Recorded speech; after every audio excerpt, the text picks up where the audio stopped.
Klein to the show this morning. And first of all, good morning, Kevin. I hope you're having a good day. Good morning, I am, and I'm also very proud to be the second KK. Indeed. How is it I never thought about that? And good for you for saying second. Listen, in all seriousness, Kev, this is a story which has got so many of us absolutely shaking our heads. And it has to do, of course, with these noise devices being used to try and scurry away, if I can use that phrase, the homeless in this city. Your thoughts? I think I felt, as you described, when I became aware of it last evening in talking with residents and being sent some screenshots and such, I was outraged. I was also embarrassed for our city. And it made me question once again, who is in charge at the city of Winnipeg?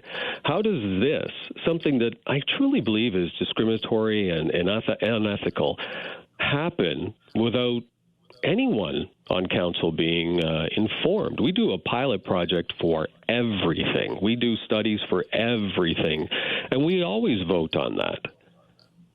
We didn't on this one.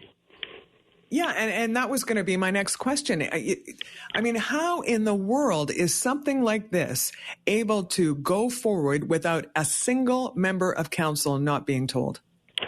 You know, it goes back to the point that I know a lot of people, you're just complaining. This is no communication yet again. There's no leadership and communication here. We should be collaborating on especially items of this nature. This is a big decision to make. Last night when I was outraged, I Googled what other jurisdictions do or what other companies do. There's many other methods you could use. Some use classical music, 7-Eleven. Others use Britney Spears. That would work on me. But this is there are other ways to do this. And really, Kathy, what hit me the most is I want to start advocating to see our city takes a direction that many cities in southern Ontario have taken, and that's to work with your regional hospital and have a mental health nurse, a psychiatric nurse, partner with a police officer. And their job would be to visit these encampments every day, all day, and talk to the individuals there and see if they can get them some help or move them in a way that is at least respectable. They're human beings, and have that conversation. Let's get to the root of the problem. All we have done with this is what I have been seeing since I've walked in here. We're not taking any responsibility. And what we've done with the issue is we've moved it to a different location. Okay, don't be here, so go over there. And then they're going to go, some people are going to have to live there, as opposed to saying, here, let us really get you some help. And that's a partnership between the Winnipeg Regional Health and the police that I think could be done easily. There are so many examples online. And it has such wonderful stories of success behind it. It's happening in all kinds of jurisdictions. But here we are, just letting the problem move to a different location. Well, and this is how we've dealt with it, by kicking the can down the road. And of course, that means we're not dealing. Explain to me, Kevin, how it is, because this is what I'm trying to wrap my head around, about how the decision-making happens when it comes to the city. How is it that a mid-level, upper-level manager is able to make decisions like this without council knowing or giving approval?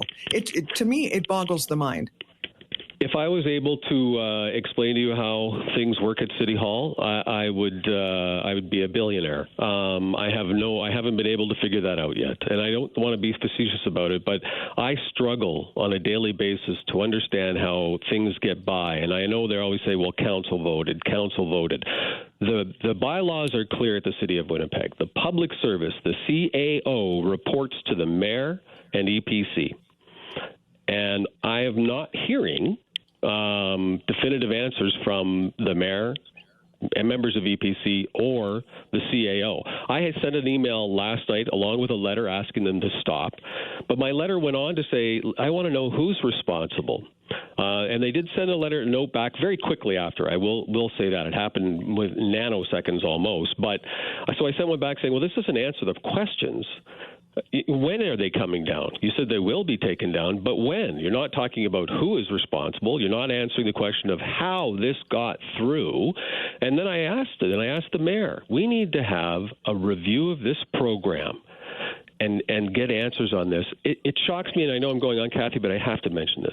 Several months ago, I received, everybody received a copy of their daily briefing that goes to the mayor, I guess, and members of EPC. And they talk about things that are in the news or that are impacting the city right now. So this started a couple days ago, right? I think it was not last evening before. That's when it started being shared on Twitter. So you can't tell me that it wasn't part of the daily briefing, but I don't know that. So maybe it wasn't. But that's the need for full communication. Well, and Kevin, and I'm wondering if you'll weigh in on this, but look, it's pretty widely known that there are 2, if not 3, separate little camps at City Hall. There's the mayor, certainly, and his team, and then the rest of council. How much of that do you think plays into the lack of communication? It's a good question. I have put forward a number of motions requesting that the mayor share all information with council, and he's deflected it every time. It's never been approved by Winnipeg City Council because EPC members, it's EPC plus 2, so it's they have the majority. So it's never been approved by any members. I asked for the vote to be changed to 2/3 for our $1 billion budget, and they said no, 50% is fine when they have the majority. However, we have to have a 2/3 vote just to hear something in council.